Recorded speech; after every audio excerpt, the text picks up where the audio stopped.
Mbote batata ba mama bandeko boye imalamu na émission na biso ensemble parlons-en. Ensemble parlons-en ezali moko ya émission o ezali kopesa biso mayele boye bibwanya. Ensemble parlons-en ezalaka émission polémique te. Ensemble parlons-en ezali émission ezali kopesa biso mayele pote to zonga na kati na nzela. En tout cas lelo na ye kolobela makambo yo eza koningisa biso na kati ya bana na nzambe. Nalingi na lobelango. Pourquoi nalingi na lobelango lisusu pour la énième fois? Parce que eza na bandeko moko bayaki komonanga balobelanga ah maman Angèle bato bayaki komona biso ozolobela makambo ezoleka sur Maman Blanche Kandolo. Bandeko yambonga na kota penda na vif ye émission nanga nalingi na pesa nzakomba mokeli ya likolo na se lokumu nkembo masanjoli poete yende ayebi kopesa biso pema na bomoi yende apesi biso santé malamu poete tomona na lisusu na mokolo ya lelo toyeba kosolola liboso ya baekran oyo nzambe nde apesi biso pema na bomoi soki nzambe te ezali pasi mingi. Donc yango tozongisi lokumu nkembo masanjoli epa na ye pe toyebi kozongisa moma oyo na maboko na ye ye moko azala au contrôle ya émission oyo ye moko babengi le juste juge oyo babengi l'avocat par excellence. Donc nzambe oyo eloko moko ebombama liboso na ye eza te. Yende tolobi ayeba kozwa contrôle ya émission oyo ayeba kozwa contrôle ya bino pe muto oyo bozolandanga ye moko nzambe ayeba kozwa biso nyonso en charge abatela biso asalela biso oyo ezali volonté na ye volonté ya bato te me ya yende ezalaka malamu parce que Bible elobi na biso tout ce que l'Éternel Dieu fait il le fait à merveille. Alors ngai lelo nalingi nalobela makambo yo et puis nakanisi nazozwa décision ya koloba te ke mokolo ya suka na nga nalobela makambo mais nalingi naloba kaka biso ba chrétien esengeli tozala juste yango nde nzambe azosenga biso nazopesa bino verset biblique oyo epusenga naloba makambo oyo nazoloba sikasikoyo yambonga na pesa bino verset biblique nazo saluer bato bazali fidèle na kati ya émission na biso montolokola Marine Kenge Namboka Melin naebi ko saluer yo ma grande sœur que l'Éternel et Dieu te bénisse ya nanga zalaka toujours wana ko encourager ngai bomona ke na ba commentaire soki bomoni Kenge ezalaka ye wana ya nanga c'est ma grande sœur moi na maman nanga. Merci à toi, merci à Fredin Toya, hein, mon grand frère propre, le mari de Maman Sido. Merci à André Gonda, le mari de Maman Sylvie. Merci na Kukun Toya, la femme de Papa Nzouzi. Merci na Marima Fouila, la femme de Somida. Bisika Yozali. En tout cas, ma grande sœur, merci. Merci Nzambe Aïba Kopambola yo. Bisiko Zali. Dernièrement, ça m'a vraiment fait un grand plaisir. Lukakoye baba santé à petite sœur na yo malgoza na mboka musika Kinshasa mikoloza na potote mais ça m'a vraiment touché. Nzambe apambola yo abatela yo. Merci na famille na nyonso biologique côté père côté mère en tout cas soyez bénis. Merci na Madeleine de Jésus fidèle à émission oyo. Merci na Fabrice Fouanani na mboka Nairobi na Kenya nzambe aiba kopambola yo. Merci na Jigal, merci na Jimmy Kimeso, merci na DL7 en tout cas merci à toi, merci na Ben Elioson, merci à Augustine Massamba mama mwilu ya yo yango wana. Merci na bino nyonso oyo bolanda kanga ata na tangi bino na kombo te bozana kati ya motema nanga. En tout cas nalingi na loba na bino un grand merci. Comme d'habitude natangaka toujours ba commentaire ya émission passée na lukana ke ndeko tanga ba commentaire émission passée na tala bato nini ba commentaire ki émission wana pona senga bino quand même aussi un grand merci. Na senga bato wana merci po moto alanda yo abanda ko commenter. En tout cas ezalaka ezalaka penza ke mutu fo alinga yo kwa yango wana nazwaka temps ya koyeba ko remercier bato nyonso bayebaka ko commenter na sepelaka. Merci na Katoshu, merci na yo, merci Del nasi na monakio déjà, merci na Keren la note, en tout cas na Sengyo, un grand merci Kala maman. Merci à toi, merci na Kukunto ya donc tout le monde qui déjà. Merci na Jérémy Luta. Nzambe apambole langa bino bato nyonso bazali wana na sina tanga ki bino déjà. Nzambe ayebako pambola bino bozo soutenir émission Oyo ensemble parlons-en. Tosito bandi ba direct na biso, mais en tout cas na lingi bo zalaka connecté na WhatsApp nanga. Bo enregistrer numéro nanga soki direct ezali na bando sa bino signe na statut nanga boko bando mona ke na ko bando ko annoncer direct awa boy nangi na sala émission moko vite fait nazo enregistrer ngo et puis na ko poster ngo eza direct te na lingi botala ba élément o na lingi na ya ko pesa bino bandeko avant na kota na vif émission nanga na lingi na tangela bino passage biblique Oyo bazali koloba ke ba hypocrite bato ya débauche bakokota lola te nalingi na tangango avant ngai na banda émission na ngai penza parce que na moni bato ba koloba nanga mama miezi yo makambu ya mama Blanche Kandolo bazo kama ndenge nga mama miezi nazobe mais faut koloba bandeko Bible lobi dénonçons les mal ndenge ni bolingi bino nyonso bokende ko appuyer bokende ko soutenir mabe siko na lingi na conscientiser bino parce que émission Oyo ensemble parlons-en na joie etinda oyo pona conscientiser biso tozonga kanakati na nzela. Cela ne veut pas dire que ceux qui m'abe ezali nango komona na noir sur blanc bino lokola boyebi ke boza ba chrétien de kona bino chrétien sali mabe bolingi ko kende ko soutenir mabe wana po me mabino wapi boko ma ba complice ou bien boko ma na problème na nzambe bandeko na lobi zala na problème na nzambe na batu mais ko zala na problème na nzambe te. Soki okomi na problème na nzambe bandeko kosuka wapi bandeko na ngai bozela na tangela bino verset biblique après na ko tiela bino ba élément onga na za nango oyo ko faire réfléchir bino hein nazo tangela bino verset biblique to za na biso molaite zala patient tolobi boy na kati ya mokanda ya 1 Corinthiens 6 à partir du verset 9 balobi boy ne savez-vous pas que les injustes n'hériteront point le royaume de Dieu?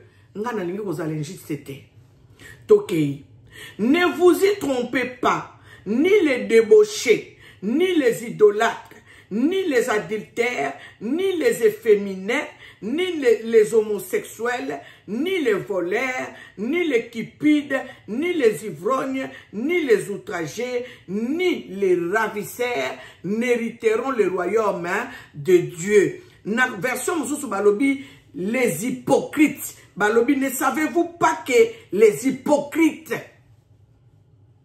n'hériteront point les royaumes des cieux?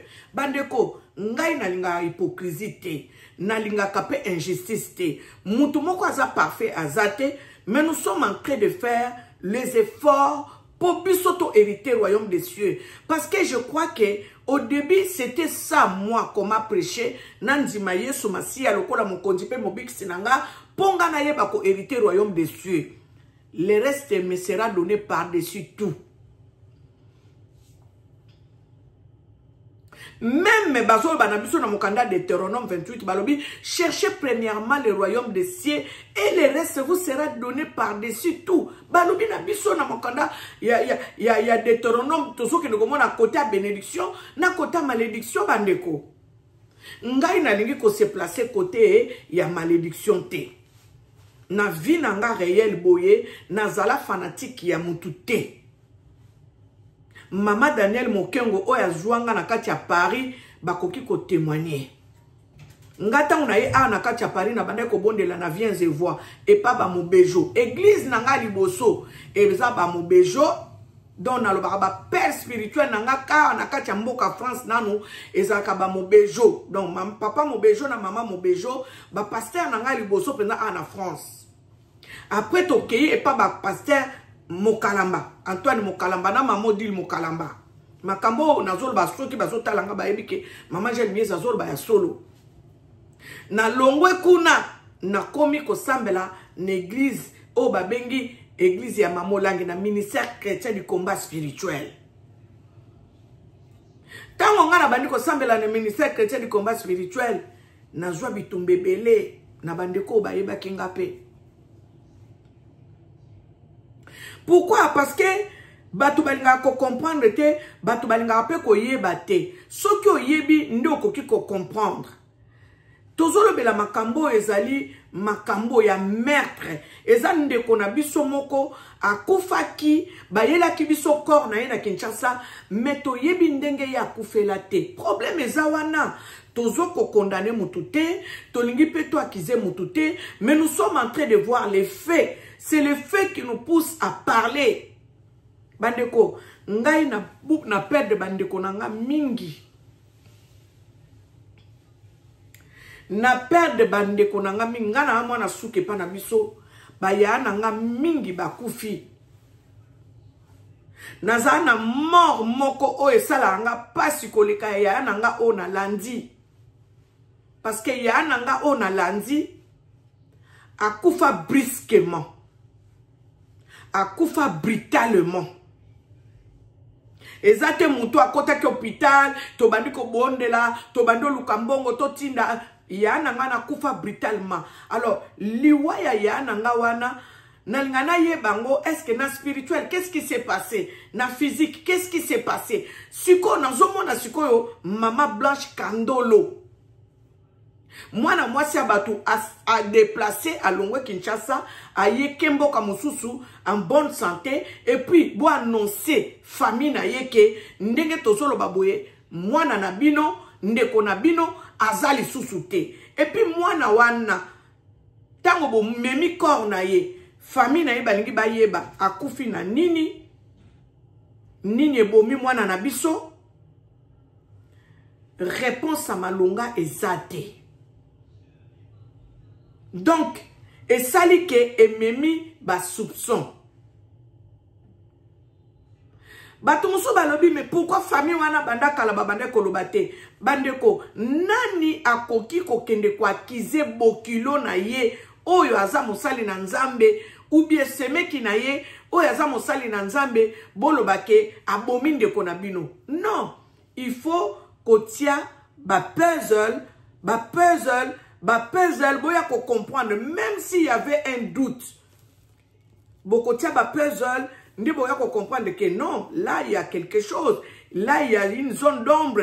Il faut tout comprendre qu'est-ce qui s'est passé.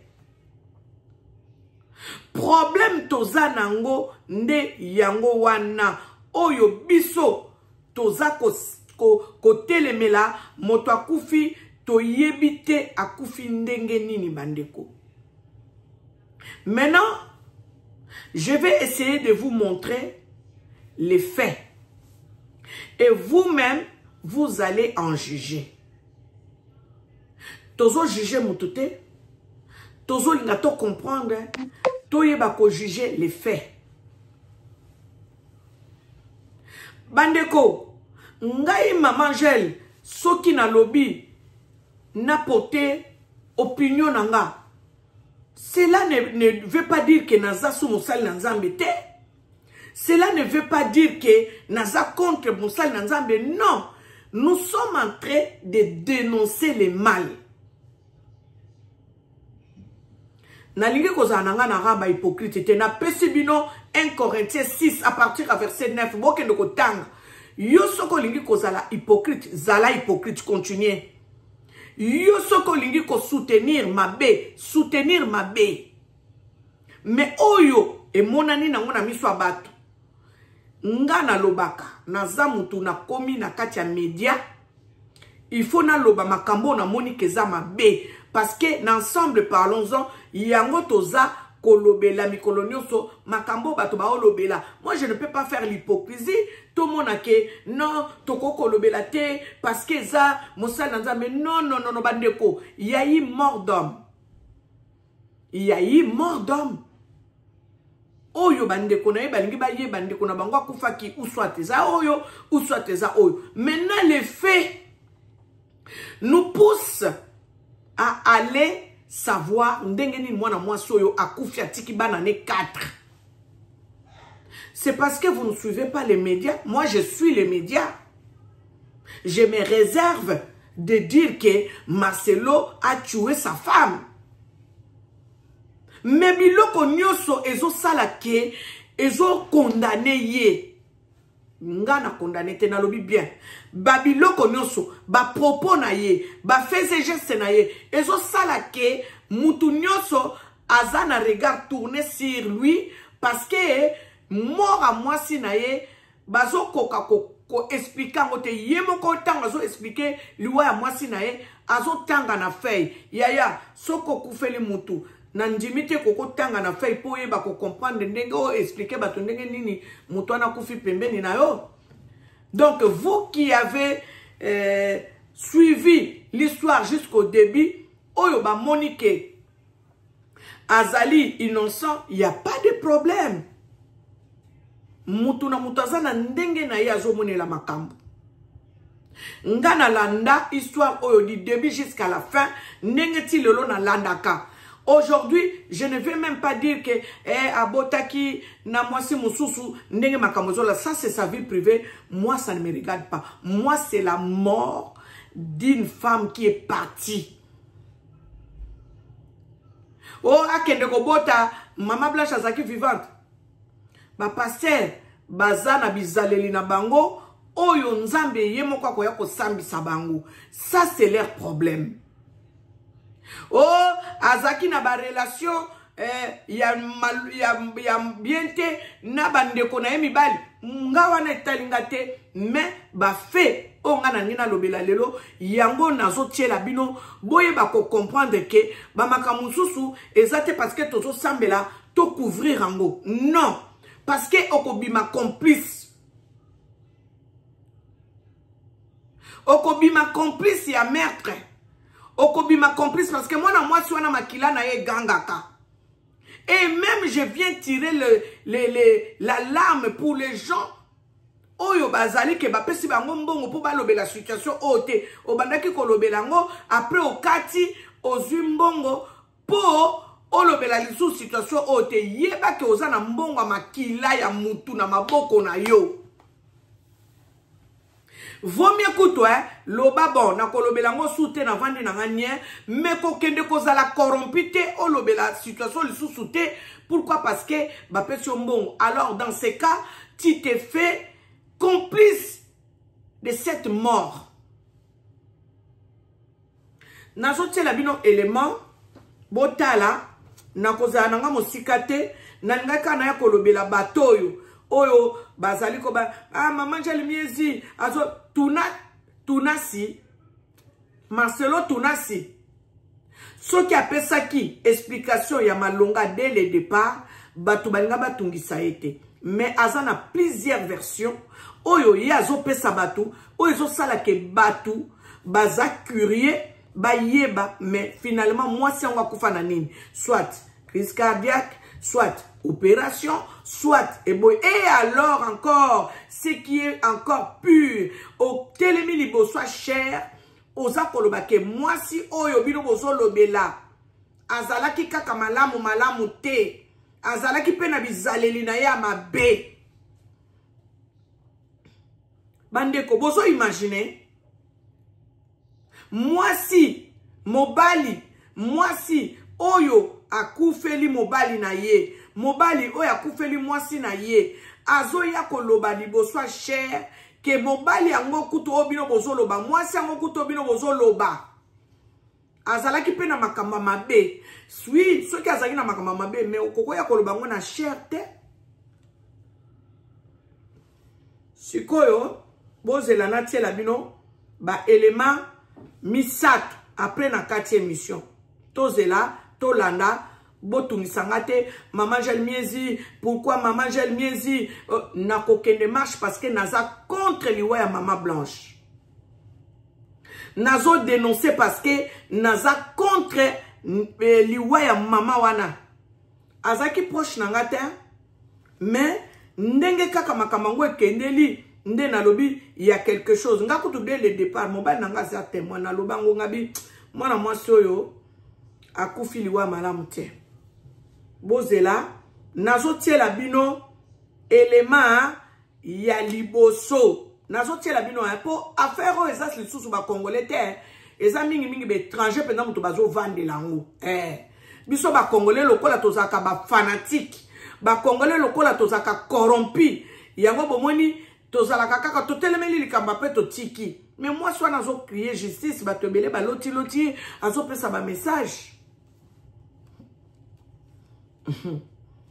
Yaya soke kweli yo témoin yo yeba ezate feza la kaka ekwela yo na libota na yo toyoka biso ba chrétien oyo totanga ka bible oyo tolingi basimba dadi te basimba mutu boye te. Pourquoi? Parce que aza tosambela kana église moko aza pasteur nanga bandeko soki makambo eza mabe foko lobeza mabe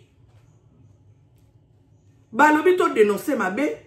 Balobi mabe na malamu ezali balobi to linga malamu neni biso to koma ko linga mabe po soki za mutu na okoma couvrir mabe ba chrétien toza na hypocrisie makasi bandeko bokeba to kota li felo na lisumu eza ya yote toke to landa frère oyo to landa. Cher ami, je suis revenu encore sur ma dernière vidéo puisque après avoir encore analysé les propos du pasteur Gengen Moussa, il y a certaines choses, certaines paroles qui m'ont titillé. Et je suis revenu pour ça. Et pour cela, vous allez me permettre de repartir à zéro pour qu'on puisse vraiment encore décortiquer. Ce que tu es, mais sois fidèle dans la première dimension pour entrer dans la seconde. Sois fidèle dans la première dimension pour rentrer dans la deuxième dimension.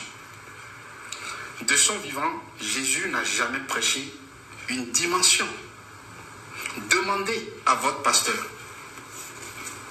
dans quel verset, dans quel chapitre se trouve dimension. Et d'ailleurs, pour ceux qui sont montés dans les commentaires en disant tout ce qu'ils ont envie de raconter là, voici, j'ai la Bible en français. J'ai la Bible en anglais. J'ai les deux. Pourquoi? C'est pour vérifier à chaque fois si quelque chose n'est pas cohérent. Maintenant, où est-ce cela est écrit? Où Paul a sacrifié Étienne? Dans quel chapitre? Dans quel verset? Quel évangile l'annonce? Étienne était le premier diacre qui a été livré à la mort par lapidation. Et jamais que Paul l'a livré à la mort. Au contraire, Paul est en train de retenir les habits de ceux qui lapidaient Étienne. Et maintenant, qu'est-ce que votre pasteur Gengen, votre pasteur Moussa est en train de prêcher? Il prêche son loge. Raison pour laquelle la majorité de l'église de la compassion sont toujours là à le supporter. Parce que vous êtes tous enfermés dans une bouteille. Nous allons continuer. Car si Philippe refuse de servir aux tables, jamais il ne verra la Sama. Suscite un Paul qui va tuer ton Étienne. Monsieur pasteur Gengen Moussa était en train de préparer les fidèles de son église au décès de Maman Blanche. C'est ce que vous ne comprenez pas. Il ne savait pas, votre pasteur Gengen ne savait pas que ce qu'il était en train de mettre en place allait tourner au vinaigre jusque-là. tout ce qu'il disait, c'est préparer les fidèles de son église au décès de la pauvre dame. C'était ça. Paul tuera ton Étienne pour que tu entres dans ta destinée. Paul tuera ton Étienne. Qui est Étienne? Et d'ailleurs, la majorité parmi vous ont posé cette question. Heureusement, il y a d'autres personnes qui ont connu qui était Étienne et qui était Paul.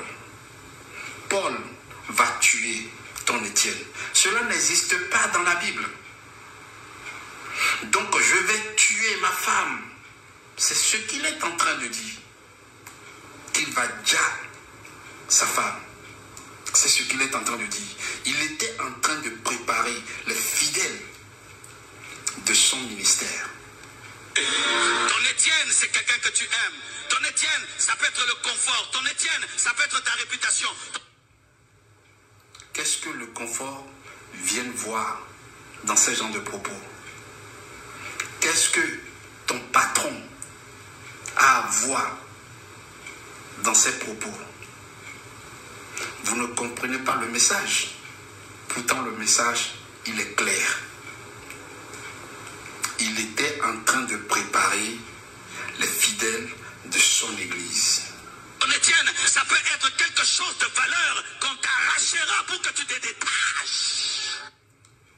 Quelque chose de valeur pour que tu te détaches. Vous ne comprenez pas toujours, hein? Vous ne comprenez pas toujours qu'il est en train de dire, je vais arracher ma moitié, celle qui est toujours ici, devant vous, avec moi. Je vais vous l'arracher. C'est son loge. C'est son loge. Et je peux vous garantir que tout ce que ce pasteur Guinguin était en train de dire, ce n'était pas lui. Hein? Ah non. Je vais vous le démontrer plus tard. Bientôt ton Étienne mourra.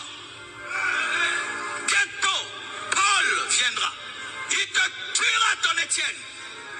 Car ta destinée est plus grande qu'avoir Étienne. Le salut des extrémités de la terre sont plus importantes que la vie d'Étienne. Et Dieu sacrifiera Étienne afin que les extrémités de la terre soient sauvées. Étienne, ça peut être un homme que tu aimes, une femme que tu aimes. Étienne, ça peut être ton patron, ça peut être ton entreprise. Étienne, ça peut être quelque chose, mais qui est une zone de confort. C'est seulement en allant vers la Samarie que tu atteindras. Je vous ai toujours dit que les faux hommes de Dieu aiment toujours mentir avec Dieu. Vous savez pourquoi? J'ai déjà dit ça dans plusieurs de mes vidéos. Parce qu'ils savent bien comment Dieu agit. Ils savent bien que Dieu n'agit pas comme nous. Dieu n'est pas comme moi. Dieu n'est pas comme les autres. Dieu, lui, il prend tout son temps. Il prend tout son temps. Les pasteurs connaissent bien comment Dieu agit. Raison pour laquelle ils sont paisibles, bernards, dans leurs bêtises, dans leur loge. Ce pasteur Guinguin vampire ne prêche rien de bon. Sinon, comment peut-on dire que Paul va sacrifier Étienne alors que cela n'existe même pas dans la parole de Dieu?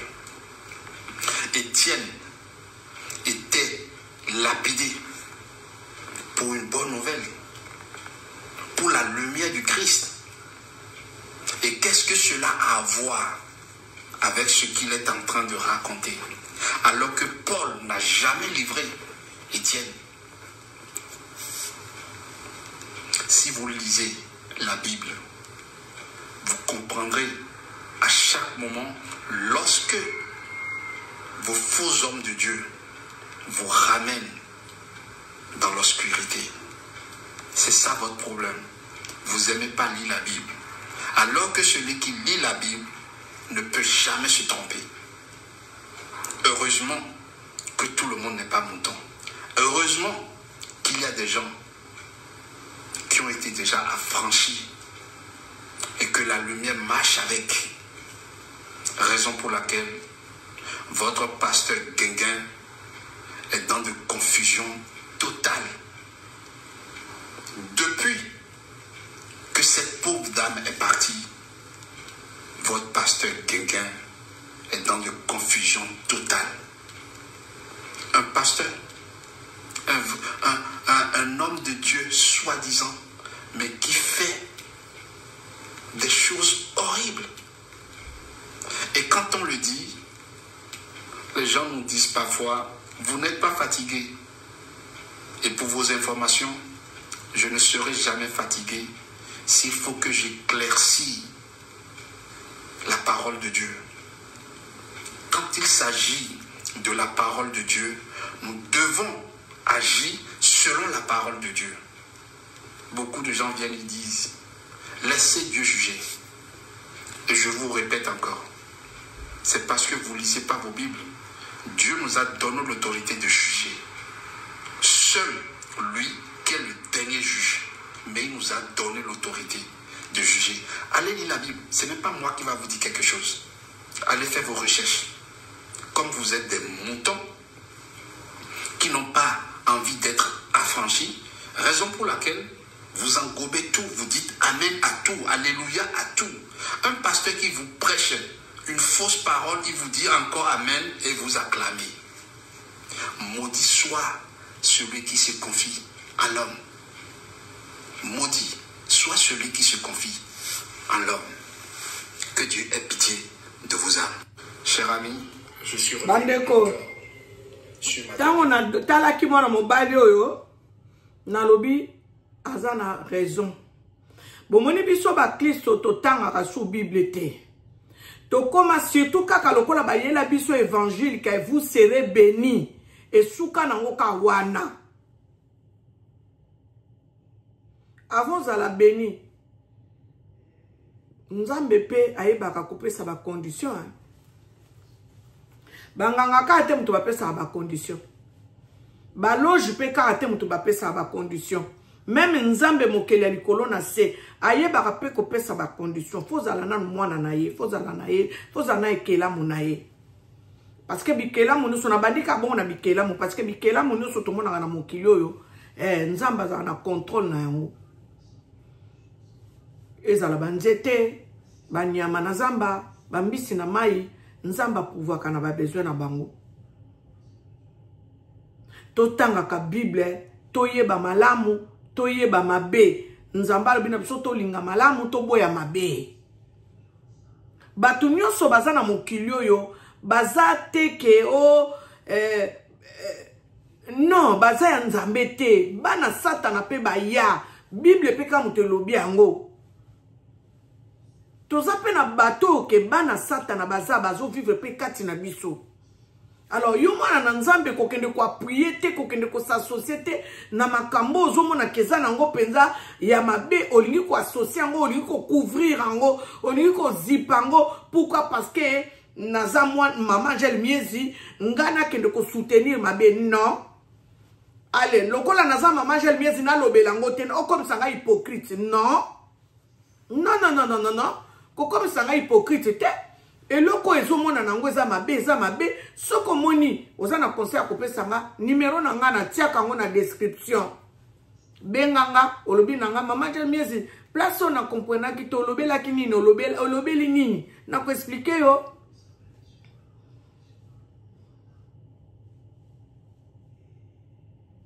Donc mabe eza mabe, malamu eza malamu. Nga en tout cas na mwana mukongo penza, donc 100% mukongo, mais hypocrisie penza pa nanga eligate. Injustice se peut pas nanga na lingate. Na lingate. Soki na moni muto za injuste, na gozape do gozape na ocha musika nanga na omona bena goza faux. Parce que muto azalaka juste, azaka faute, azaka vrai. Azaka vrai na muto azali boso na ye, azaka vrai na muto aza pembeni na ye. Donc so comme on dit mutu aza hypocrite parce que hypocrisie ngo besoin ngo bo pesa ngo pa ba Congo ndenge na mona ka bato ya bato mingi la plupart ba Congo ba hypocrite. Non ngana mu Congo 100%, mais hypocrisie na linga te parce que na linga ko za vrai na mutu na linga pe injustice te na kola bongo na zala bongo ndenge na kolela na libota nga ba yebinga na linga na injustice te na zala pe hypocrite te.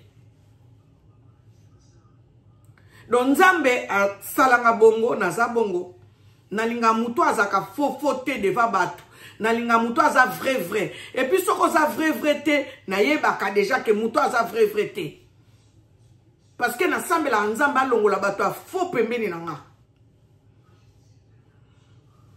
Donc makambo tozolobela mission onga nazwa nalobaka émission eza kaka émission te bomona ka YouTube o nini yango bomoni nga mona nasalaka soki ezalaki mpona esengo na nga moko nakoya kosala ba émission tous les jours ndenge namonaka bato mosusu basaka ba émission tous les jours parce que eza gagne pe na bango nga o ezali gagne pe na nga te nasalaka nzamba asalanga grâce nasalaka apouvoir kana ba besoin na nga awa ezalaka etinda o nzamba pesanga nalobaka na awa na YouTube mabe eza mabe tokobenga ngo mabe malamu tokobenga ngo malamu nazotiela bino élément mususu bongo peut-être nga nakoyeba kotika nakoyeba kotika bino nakanisi émission ode nazolobela na sepeli na titre ya ndeko oyo atie awa alobi boye bozela nazotanga titre na ye atiaki na émission na ye nazotanga titre atie esepeli singa makasi mais bozela natiela bino nanu natiela bino élément oyo que Blanche Etienne. Bozela. Oui. Bozela. Il a dit de sa propre bouche. Awa. Pasteur Marcelo na prédication na ye avant Maman Blanche Akoufa balobi eza prédication il y a les 7 les 7 juin. Bozela natanga date vendredi 7 juin. Oh moi si na ya Koufa ye vendredi wana ateya alobi Maman Blanche, il faut Etienne, Paul Aboma Etienne. Tango sikoyo a memi kora mwasi na ye, alobi Blanche était Etienne. Bozo mona teke, ba makambo dodo, ba makambo na ye moko mutezo ya ko condamné ye bandeko. Yaya koboma mutu ezaka facile te, surtout soki mutu wana zaina makila makasi. Olongole ka boy na mokili. C'est pas facile. Tozo landa, nazo tiela bino élément oyo, bozela na tiela bino élément oyo, bongo sikoyo, nakosuki sawana na kanisi lelo. De sa propre bouche. Toyoka, boyoka. Oui. Il a dit de sa propre bouche que Blanche est Etienne. Et elle devait mourir. Parce qu'elle lui devait vivre sa destinée prophétique. Je prie que Dieu te suscite un Paul qui va tuer ton Étienne.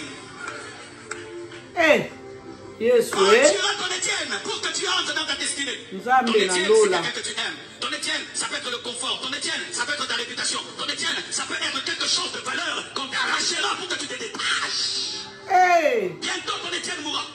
Yes, oui. Bientôt, Paul viendra. Il te tuera ton Étienne. Car ta destinée est plus grande qu'avoir Étienne. Le salut des extrémités de la terre sont plus importantes que la vie d'Étienne. Et Dieu s'est afin que les extrémités de la terre soient sauvées. Étienne, ça peut être un homme que tu aimes, une femme que tu aimes. Étienne, ça peut être un homme que tu aimes, une femme que tu aimes. Autant dire qu'il faut qu'on prie maintenant pour sa résurrection. Ne blessons pas deux fois les enfants.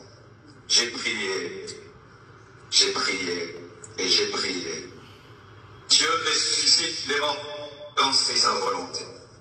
Mais quand ce n'est pas sa volonté, Étienne ne ressuscite pas. Mais Tabitha ressuscite. Hey. Blanche et Étienne. Yes, oui. Il a dit de sa propre bouche que Blanche est Étienne. Sikoyo bandeko. Makamba boye bino siko bolingi. Nga mama jeli miezi. Na vandi nye. Pona sepelisa yo. Non. Yaya. Mutu na mutu haka na temperament na ye.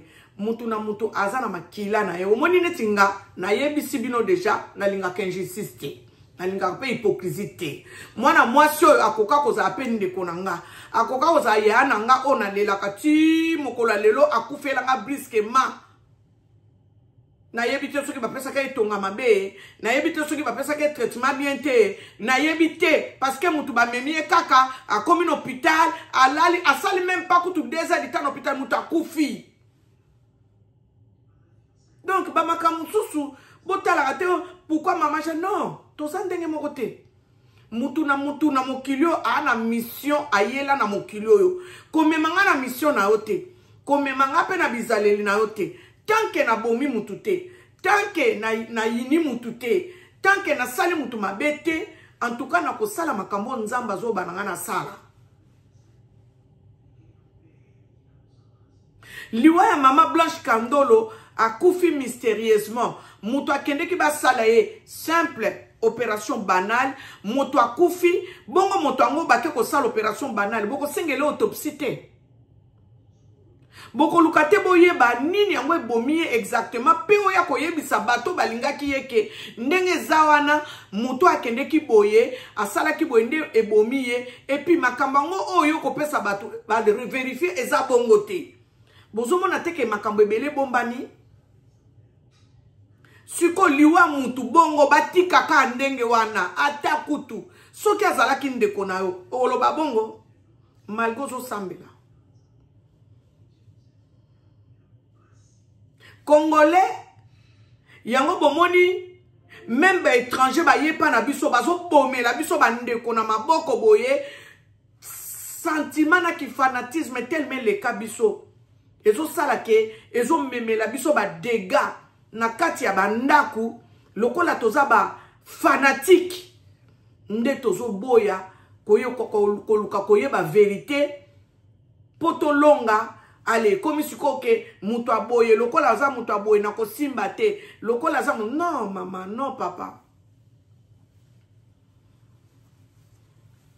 mabe eza mabe malamu eza malamu oya mabe tokoboya oya malamu tokozwa boke de kotala ba media c'est parce que toza kaka goza na kwa na yo lingi koyeba te lingi ko s'informer te yango moni bible même bible totanga ka te malgré que totondi na l'église mais totanga ka bible te soko zo tanga bible ko bando comprendre ba makambo susu na ndenge mususu o bando mona pe makambo susu na ndenge mususu parce que ça déjà na connaissance o eza na kati ya bible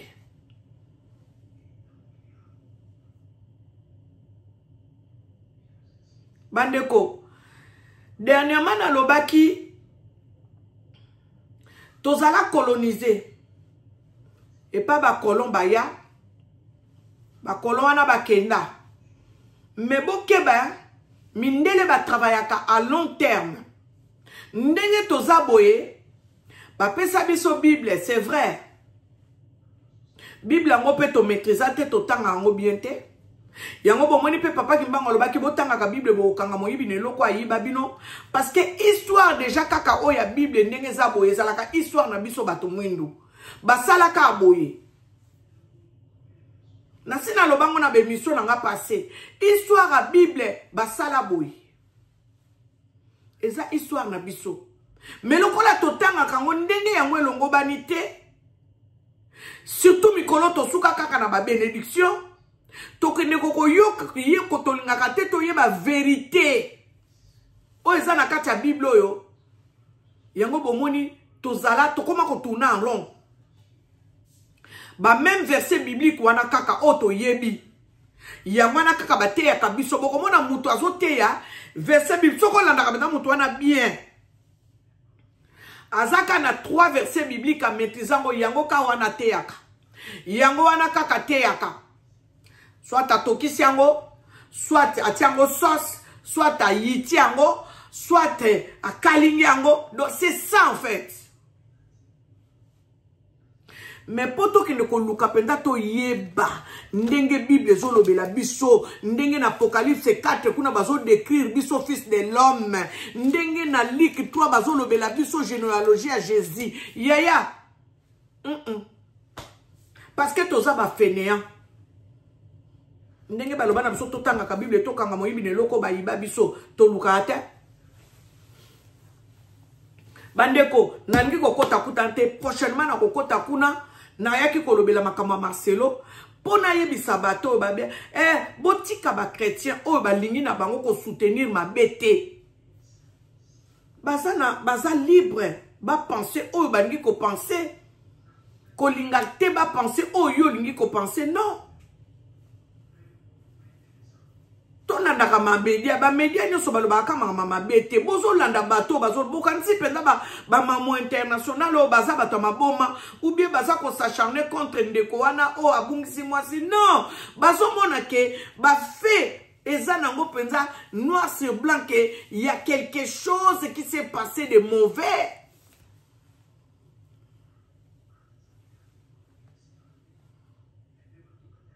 Moutazolo banabino soki bino bozana mbongo ya ko rapatrier corps les mêmes jours te c'est votre problème bo kolenga pauvreté na binote mbongo wana zweli yango wapi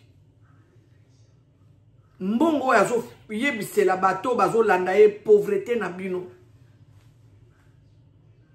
mbongo wana utika pa mwasi yango o wana ya kei parce que ça ba fond capital ezaki ya ye mbongo ya lopango ya papa na bango bateka nda pesaki basangisi na mobali nde ba mati et en sur quoi ba don o bazwaka na nzela ya makambo nzambe